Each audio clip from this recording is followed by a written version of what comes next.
गुरुर्ब्रह्मा गुरुर्विष्णु गुरुर्देवो महेश्वरा गुरुर्साक्षात् परब्रह्म तस्मै श्री गुरुवे नमः।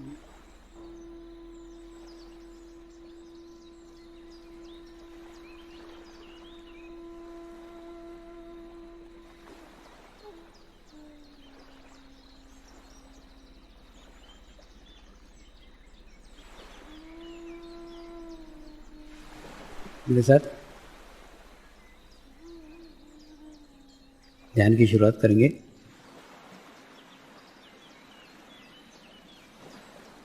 मैं एक पवित्र आत्मा हूँ। मैं एक शुद्ध आत्मा हूँ। मैं एक पवित्र आत्मा हूँ।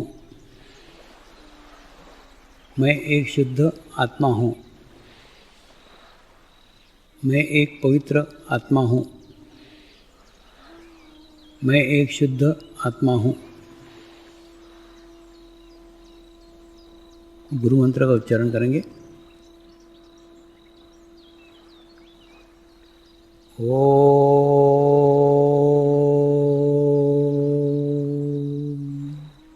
श्री शिवकृपानंद स्वामी नमो नमः।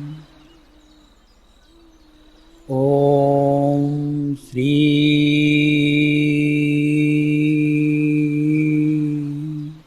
शिवकृपानंद स्वामी नमो नमः। ओम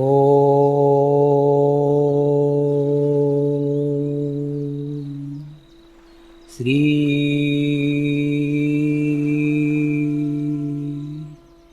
शिवकृपानंद स्वामी नमो नमः।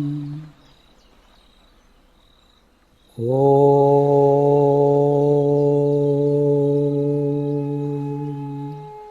श्री शिवकृपानंद स्वामी नमो नमः। ओम श्री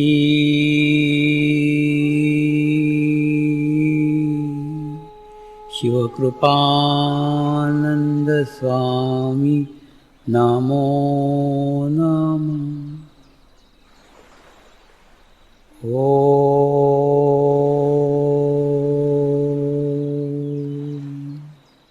श्री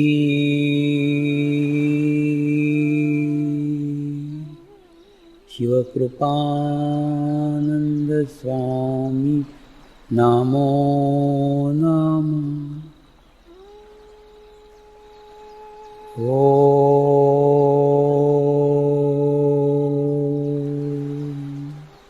श्री शिवकृपानंद स्वामी नमो नमः। ओम श्री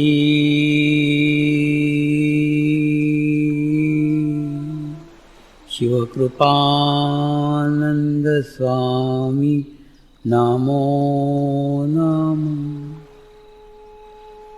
ओम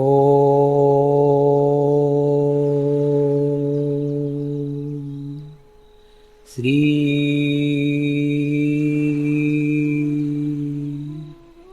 शिवकृपानंद स्वामी नमो नमः।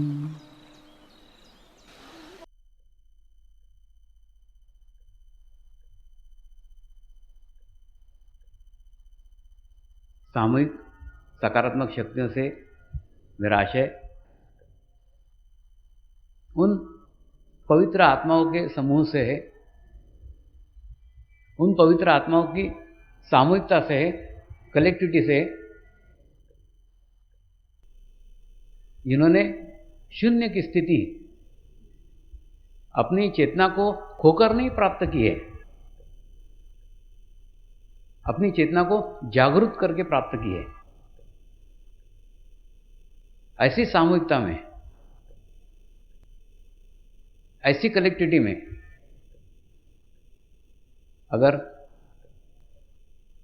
आज की युवा पीढ़ी सम्मिलित होती है, शामिल होती है, तो एक सामूहिक सकारात्मक शक्तियों का प्रभाव उन्हें सामूहिक नकारात्मक शक्तियों के दुष्प्रभाव से बचा सकता है। सिर्फ एक ही मार्ग है, एक ही रास्ता है।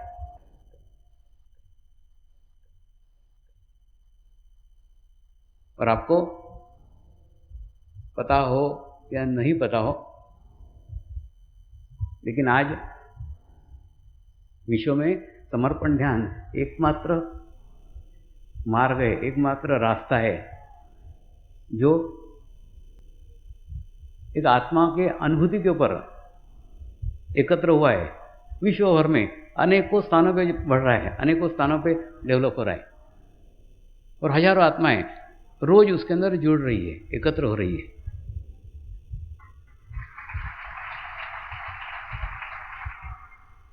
विश्व का एकमात्र संगठन है वो भारत जैसे देश में, भारत जैसे धार्मिक देश में किसी भी धर्म का सहारा लिए बिना सबके लिए दरवाजे खोल करके बैठा हुआ है।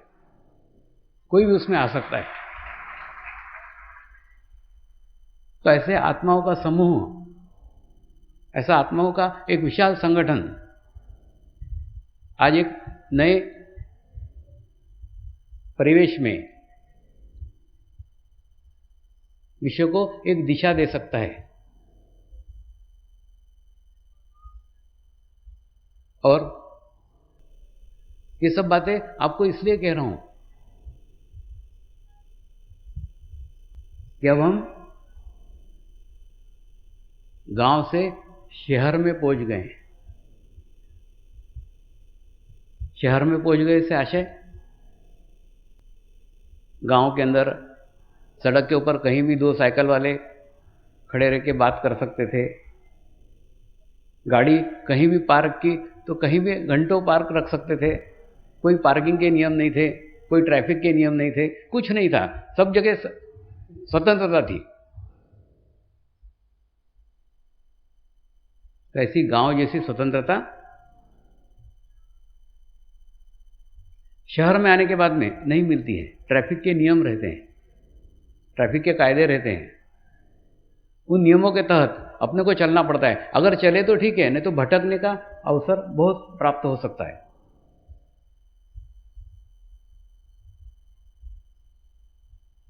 कई लोग पूछते हैं, स्वामी इतने दिन से मैं ध्यान कर रहा हूं, इतने दिन से मैं ध्यान कर रहा हूं, इसके आगे क्या?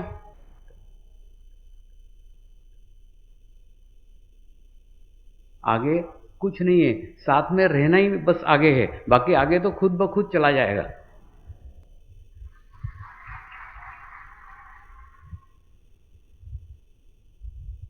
लेकिन अब भटकाव की संभावना ज्यादा है, भटकने की संभावना ज्यादा है। मैंने बताया ना, गांव में से शहर में आ गए, और शहर में आ गए तो रास्ता खोने के चांसेस ज्यादा हैं।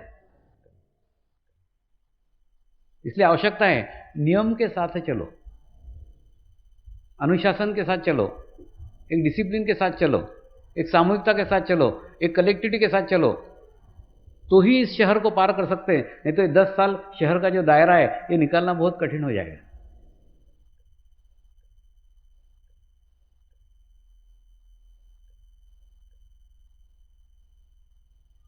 समर्पण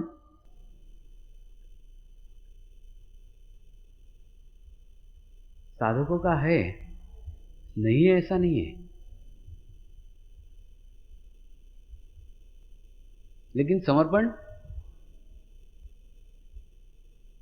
जैसा चाहिए वैसा नहीं है।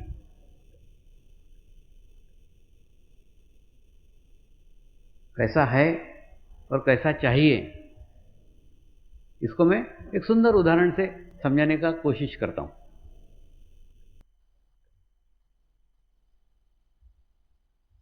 नर्मदा मैया जब अमरकंटक से चलती है तो एक ही लक्ष्य लेके चलती है, एक ही उद्देश्य लेके चलती है कि मुझे भड़ोच में आके समुद्र में विलीन होने का है। एक लक्ष्य कि समुद्र में जाके अपना अस्तित्व समाप्त कर देने का है, शून्य कर देने का है। और उसी नर्मदा मैया के अंदर अमरकंटक से ही एक झाड़ का लकड़ा चलता है, वो भी नर्मदा नदी के साथ साथ नर्मदा नदी के प्रवाह में बहते रहता है, बराबर बहते रहता है, पूरी यात्रा पूर्ण करता है। यात्रा पूर्ण करके जैसे नर्मदा नदी भड़ोच में मिलती है, वैसे वो लकड़ा भी भड़ोच के अंदर मिलता है, वो भी समुद्र को जाके मिलता है। कोई अंतर नहीं है नर्मदा नदी के पानी में और उस लकड़े के अंदर। अंततः दोनों ही आके समुद्र में समाविष्ट हो गए, दोनों ही जाके समुद्र में विलीन हो गए, दोनों ने अपना समर्पण समुद्र में कर दिया।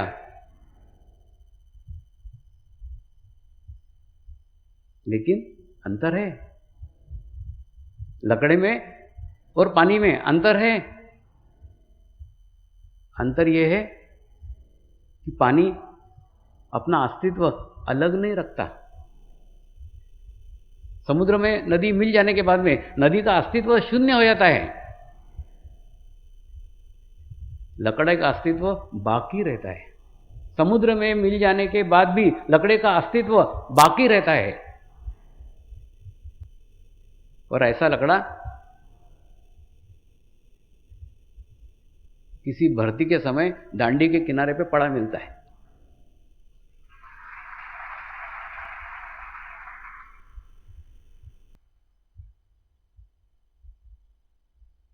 यानी समर्पण तो नदी का भी हुआ, समर्पण तो उस लकड़े का भी हुआ, दोनों अंततः विलीन हो गए, समुद्र में विलीन हो गए, लेकिन विलीन होकर भी अपना अस्तित्व अलग रखा है, अपनी आइडेंटिटी अलग रखी है, अपना मैं अलग रखा है, अपना अहंकार अलग रखा है। ये मैं आपको समुद्र से किसी भी दिन बाहर फेंक सकता है, उस लकड़े के समान।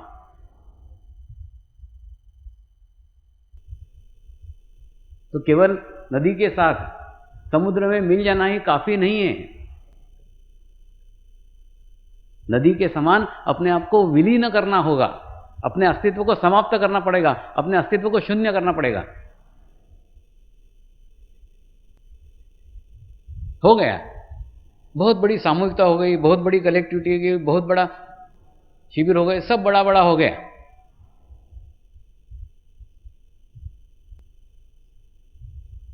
लेकिन मैं भी तो बड़ा हो गया।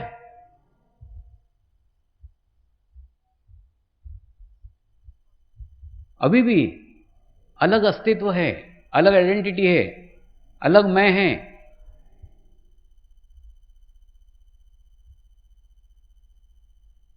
उस मैं को विसर्जित करने की बहुत आवश्यकता है।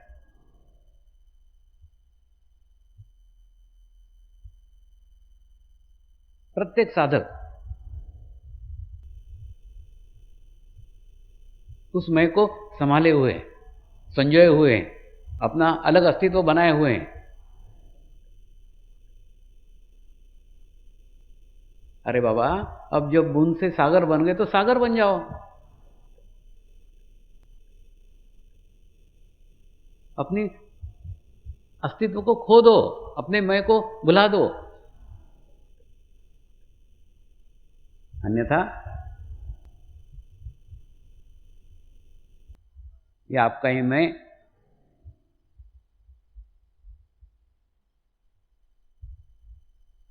समुद्र में पहुंच कर की आपको उस लकड़े के समान दरिया किनारे फेंक देगा।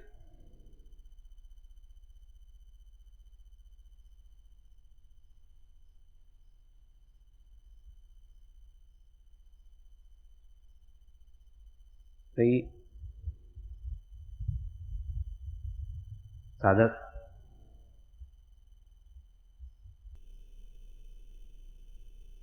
अपनी अलग अलग क्रियाएं करते हैं, अपनी आइडेंटिटी अलग बना के रखते हैं, अपनी कल्पना लोक की शक्ति व्यतीत करते रहते हैं।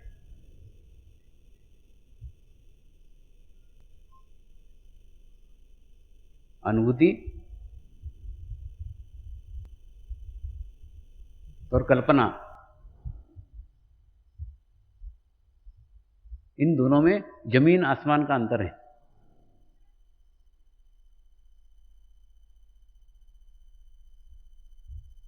अनुभूति आत्मा का शुद्ध वो भाव है जो परमात्मा से विलीन होने के बाद आत्मा को प्राप्त होता है।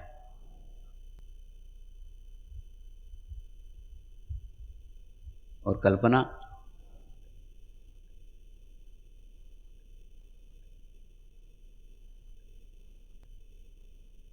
उस मैं का ही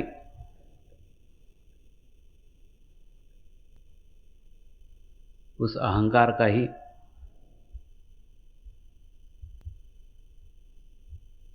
प्रतिबिंब है जो आपको वास्तविकता से दूर करती है। कल्पना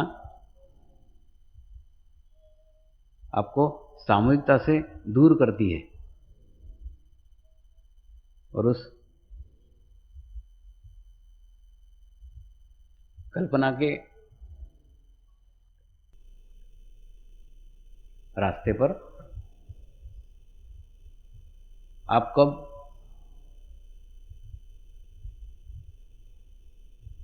अपना रास्ता भटक जाते हो इसका पता आपको स्वयं को भी नहीं चलता। आपके भीतर की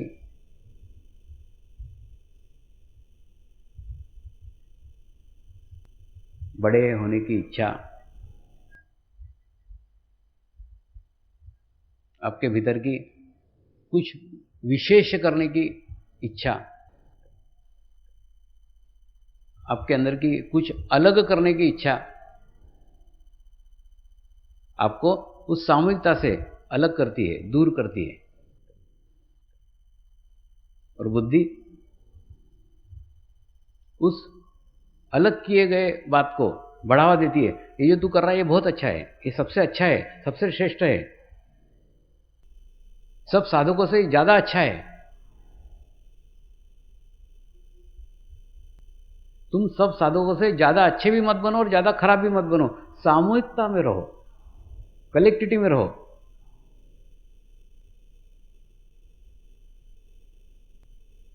ज्यादा अच्छे हो गए तो भी आगे निकल जाओगे, खराब हो गए तो पीछे रह जाओगे। तो दोनों ही परिस्थितियों में, दोनों ही स्थितियों में सामूहिकता तो नहीं मिली,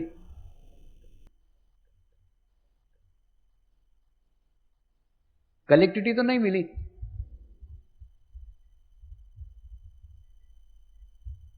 तो कुछ अलग करने का कोशिश मत करो, अलग करने का प्रयास मत करो।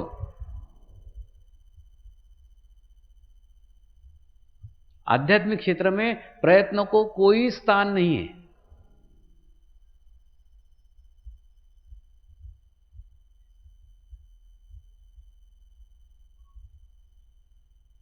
इसलिए स्थान नहीं है क्योंकि जितने प्रयत्न किए जाते हैं, जितने भी प्रयास किए जाते हैं, प्रयत्न सदैव शरीर से किया जाता है। और आध्यात्मिक प्रगति आत्मा का शुद्ध भाव है।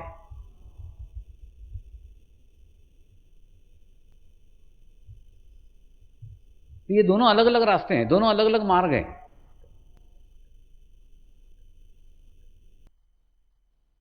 प्रयत्न से मेरे को भी नहीं मिला है तो प्रयत्न से आपको कहां मिलेगा?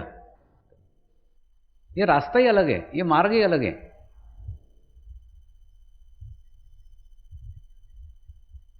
आप आपके भीतर जितना भाव लाने में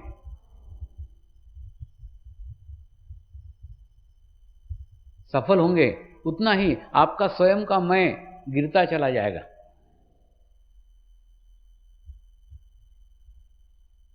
आपका लकड़ा छोटे छोटे छोटे छोटे छोटे टुकड़ों के अंदर बट जाएगा, इतने छोटे टुकड़ों में बट जाएगा जो पानी से अलग ही नहीं किए जा सकते, पूर्ण मर्ज हो जाएगा।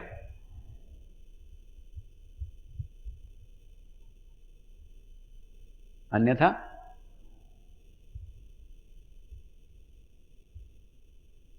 नकारात्मक शक्तियां आपको अपना माध्यम बना सकती।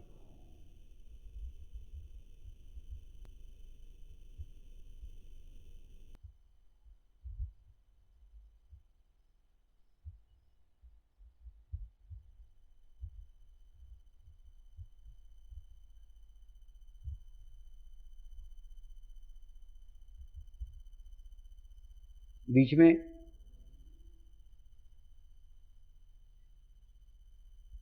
खूब शुरू हुआ था, मेरे अंदर बाबा स्वामी आ गए, मेरे अंदर बाबा स्वामी आ गए, मेरे अंदर बाबा स्वामी आ गए।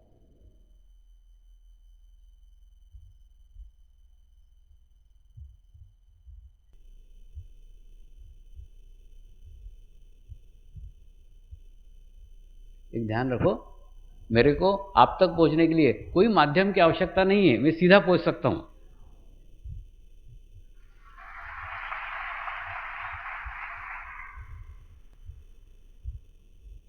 और ये बाबा स्वामी वाला प्रकार भी नकारात्मक शक्तियों का द्योतक है।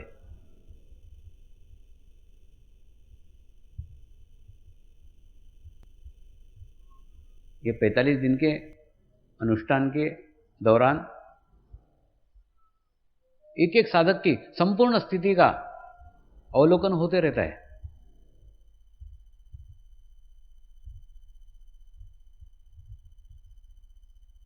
और उसके अंदर कुछ समर्पित साधकों ने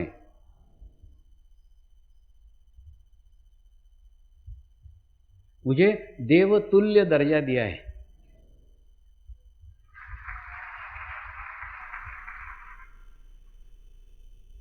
इसकी जानकारी आपको नहीं है, लेकिन नकारात्मक शक्तियों को है।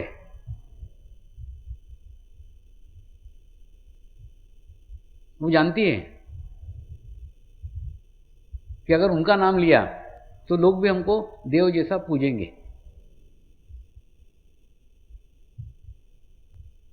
सदैव याद रखो, बुरी शक्तियां भी बुरा रूप लेके कभी नहीं आएगी। उसका पैकिंग हर दफे सुनहरा रहेगा, सुंदर रहेगा, अच्छा रहेगा, तभी तो आप आकर्षित होंगे। रावण भी राक्षस बनकर के आया क्या? नहीं आया। रावण भी साधु का वेश लेके आया।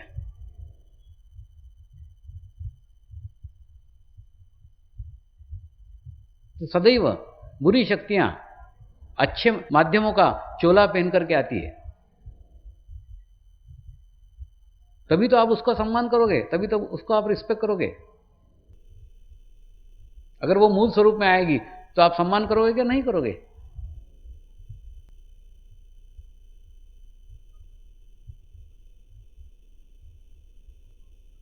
इसलिए आज स्पष्ट बताता हूं, मेरे जीवन काल में नहीं, मेरे जीवन काल के बाद भी कोई बाबा स्वामी नहीं आने वाला है।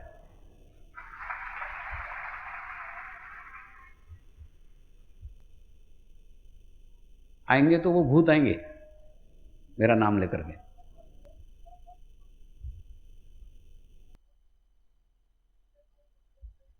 अरे बाबा, थोड़ा सा एक इसका रहस्य समझो ना। 800 सालों से सदैव प्रयत्न चल रहा था, एक गुरु से एक शिष्य तक, एक शिष्य से एक शिष्य तक, एक शिष्य से एक शिष्य तक परंपरा चली आ रही थी। और सबका उद्देश्य क्या था? एक ही उद्देश्य था, इसको सार्वजनिक किया जाए, इसको सामूहिकता में बांटा जाए, इसको कलेक्टिविटी में बांटा जाए, इसका विकेंद्रीकरण किया जाए, इसको प्रत्येक मनुष्य मात्र तक पहुंचाया जाए।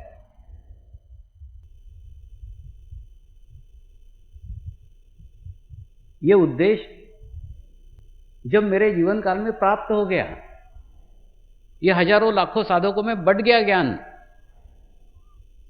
बूंद से सागर बन गया, अब सागर से फिर बूंद बनेगा क्या? नहीं। और बनना ही था तो फिर सागर बनाया क्यों?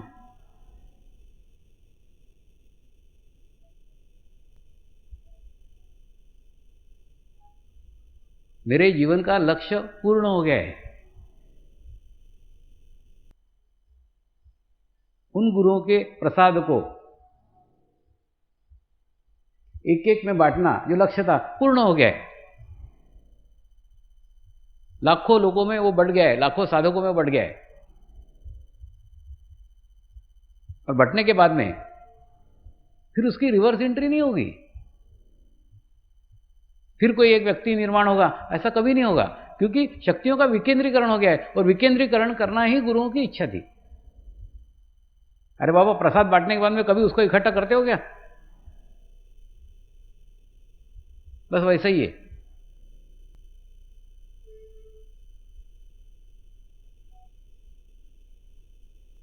दूसरा,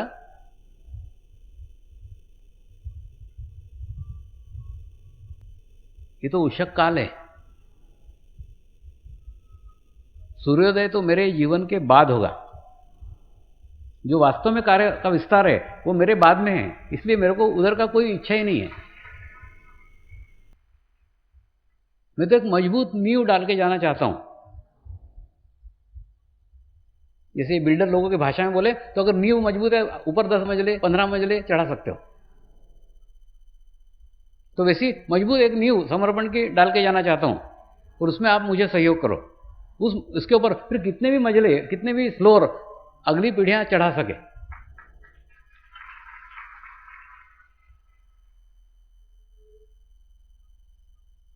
नींव डालने से मेरा आशय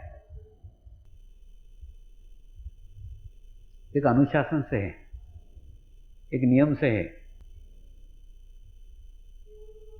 जो नियम आज आप बनाओगे, जो अनुशासन आप बनाओगे, उसी को आने वाली अगली पीढ़ियां फॉलो करेगी, उसका अनुसरण करेगी, उसके अनुसार चलेगी।